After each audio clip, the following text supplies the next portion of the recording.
Bismillahirrahmanirrahim. Assalamualaikum warahmatullahi wabarakatuh.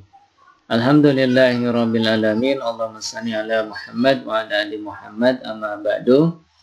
Alhamdulillah, pada kesempatan kali ini kita akan melanjutkan kembali perkuliahan kita, yaitu akhlak tasawuf.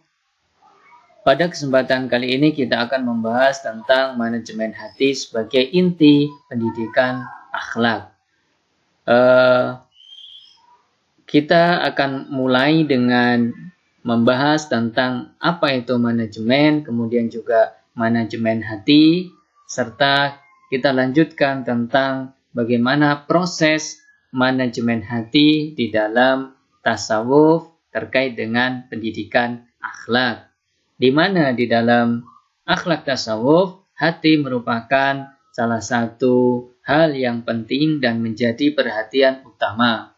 Sebab hati merupakan alat yang dapat digunakan untuk mencapai kedekatan diri kepada kita, kepada Allah Subhanahu wa Ta'ala. Bahkan di dalam tasawuf, hati yang bening, hati yang jernih, hati yang murni akan memancarkan cahaya ilahi dan memperoleh ma'rifatullah.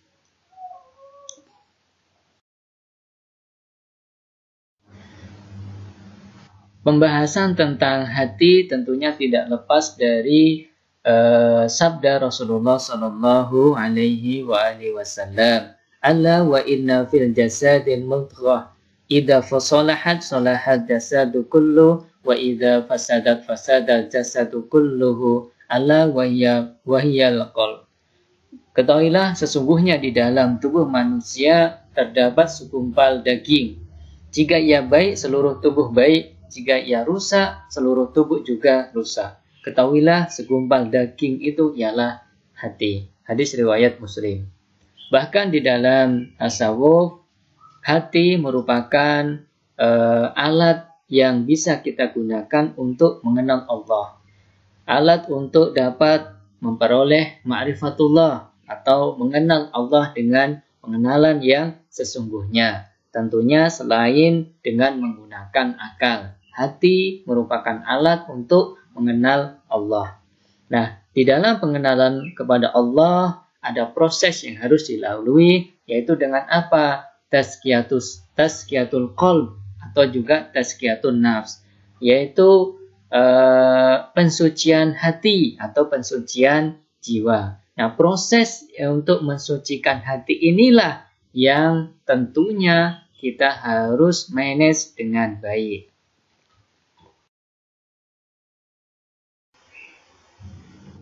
Kita mulai dengan membahas tentang manajemen hati, ya. Manajemen. Nah, kita mulai dengan definisi manajemen, ya.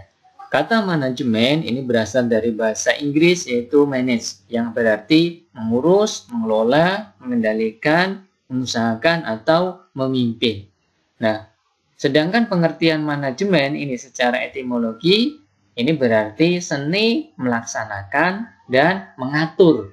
Ya, seni melaksanakan dan mengatur. Orang yang melakukan atau yang mengatur, yang memanage tersebut disebut manajer. Nah, kemudian kita akan gabungkan dengan hati atau qalb, ya. Dari manajemen kemudian qalb atau hati, ya. Nah, kalau pengertian secara etimologi kata hati ini, qalb ini berasal dari bahasa Arab qallaba yang libu qalban, yang berarti membalikkan atau memalingkan, bolak-balik, ya. Maka ada doa ya muqallibal qulub, wahai yang membolak-balikkan hati. Nah, makna hati ini adalah membolak-balikkan atau memalingkan. Nah, hati ini mempunyai dua makna. Kalau kita mengatakan hati atau qalbu, itu mempunyai dua makna. Hati secara jasmani dan hati rohani. Nah, hati secara jasmani adalah gumpalan darah yang disebut dengan hati, ya, atau juga dalam ilmu kedokteran juga disebut dengan jantung. Maka ada dua pengertian. Hati kalau dalam bahasa Indonesia yaitu hati, ya, hati dan juga jantung. Nah, kemudian ada hati secara ruhani, yaitu suatu yang halus atau latifah, ya, bersifat ketuhanan. Artinya memang hati yang lembut, ya, bukan hati yang bersifat jasmani, ya. Kemudian, nah, hati rohani ini adalah rasa rohaniyah yang halus atau yang disebut dengan latifah, dan perasaan halus ini adalah hakikat dari diri manusia. Nah, hati, ya, qalbu, ya, mempunyai potensi untuk mengetahui atau makrifah, pengetahuan, ya, mengerti dan paham.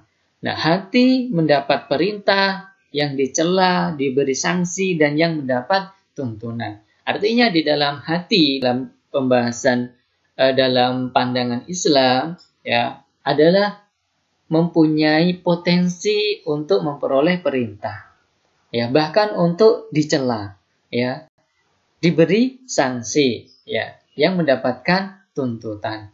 Nah, dalam tasawuf bahwa mengenal Allah, ya, atau ma'rifatullah, ya, karena hati tadi adalah mempunyai potensi untuk mengetahui, dapat dicapai dengan hati yang bersih.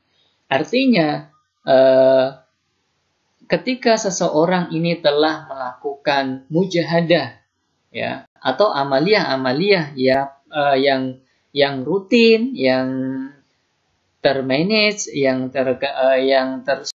tersusun rapi, dia akan memperoleh kejernihan hati. Dengan kejernihan hati inilah dia akan memperoleh pengetahuan. Ya, pengetahuan tentang apa? Tentang Allah, ma'rifatullah. Nah, sehingga makna manajemen hati atau manajemen qalbu ini adalah, ya, kita gabungkan antara manajemen dan hati tadi, ya, pengertian manajemen dan hati tadi, yaitu manajemen qalbu adalah suatu usaha untuk mengelola, mengurus, dan mengendalikan hati secara sistematis untuk mencapai kesucian diri, hati atau jiwa. Sehingga tertanam akhlak yang mulia untuk mencapai suatu tujuan, yaitu apa? Kedekatan diri kepada Allah Subhanahu wa Ta'ala, memperoleh ma'rifatullah, pengetahuan yang hakiki tentang Allah, serta selamat dunia dan akhirat. Untuk memudahkan kita di dalam proses kita memanage atau memanajemen hati kita, maka hendaknya kita mengenali karakter hati, ya. Mengenali karakter hati sehingga kita mengenali hati kita sendiri.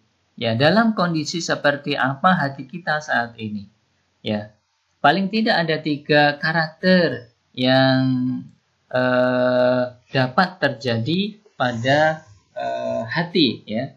Yang pertama adalah hati yang mati atau qalbun mayit, hati yang kosong dari kehidupan, ya, yang mati, ya. Artinya mati di dalam ruhaniyah, ya. Ia tidak mengetahui Rabb-nya atau Tuhannya, tidak beribadah kepada Allah Subhanahu wa Ta'ala. Nah, hati yang demikian ini adalah hati yang selalu menuruti keinginan nafsu atau kesenangan dirinya, meskipun nanti akibatnya adalah kebencian atau kemurkaan Allah Subhanahu wa Ta'ala. Nah, ia juga tidak peduli dengan apapun. Yang penting bagi dirinya adalah keinginan dan kesenangan syahwat yang terpenuhi. Nah, hati yang demikian ini adalah hati yang sudah dalam kondisi kritis, hati yang sudah gelap, hitam, dan hati yang akan sulit diobati jika mengalami hal yang demikian itu. Yang kedua adalah hati yang sakit, qalbun marid, ya. Ia memiliki 2 unsur di dalam dirinya yang saling tarik-menarik. Nah, ketika ia berhasil memenangkan pertarungan itu berarti dalam hatinya sedang ada rasa cinta kepada Allah atau keimanan, keikhlasan, ataupun juga tawakal kepadanya. Itulah nutrisi kehidupan hati. Nah, di dalam hati yang sakit itu juga ada kecintaan kepada nafsu, keinginan, usaha keras untuk mendapatkannya, dengki, takabur, bangga, cinta diri, cinta jabatan, dan membuat kerusakan di bumi. Nah, sehingga ketika unsur yang kedua ini yang menang di dalam dirinya, maka dia akan terjatuh. ya, dan jauh dari Allah Subhanahu wa taala. Inilah dua unsur yang ada di dalam hatinya, antara unsur kebaikan dan ada unsur keburukan. Ada unsur keimanan dan juga ada unsur kekufuran. Nah, dalam kondisi yang demikian itu, ya, seseorang harus waspada, ya, seseorang harus waspada, nah, agar ia tidak jatuh kepada hal-hal yang memang dimurkai oleh Allah Subhanahu wa taala. Kemudian hati yang selamat, karakter hati yang ketiga adalah hati yang selamat atau yang disebut dengan qalbun salim. Nah, qalbun salim adalah hati yang selamat dari perbuatan syirik atau dari perbuatan kutukan Allah. Ya, ia hanya mengikhlaskan penyembahannya dan ibadah kepada Allah semata. Baik dalam kehendak, dalam cinta, tawakal, inabah, ya, atau taubat, merendahkan diri, ya. Nah, dan juga ketakutan, ya, ketakutan atau khauf, ya, khasyah, roja, pengharapan, ia juga mengikhlaskan amalnya untuk Allah semata. Ya, artinya di dalam hati ini, hatinya adalah hati yang hidup, ya, hati yang penuh dengan pancaran sinar rububiyah, pancaran sinar ketuhanan, ya, pancaran iman, pancaran ketakwaan, ya, sehingga di dalam hati yang demikian itu, ketika ia mencintai, maka ia mencintai karena Allah. Ya, jika membenci hanya karena Allah. Nah, hati yang demikian itu adalah hati yang selamat, hati yang akan mendapatkan ketentraman baik di dunia maupun di akhirat. Nah, ini adalah karakter hati. Ya, di dalam manajemen qalbu atau manajemen hati, kita hendaknya mengenali diri kita dalam kondisi seperti apa hati kita. Sehingga kita akan mudah untuk mengobati ketika memang ada gejala sakit, ya, atau untuk menghidupkan, ya, ketika memang di situ hatinya sudah mati. Maka ini sudah selamat, maka kita harusnya dalam kondisi yang terus meningkat, kemudian juga terus mempertahankan bagaimana hati kita itu akan tetap hidup dan dalam kondisi qalbun salim.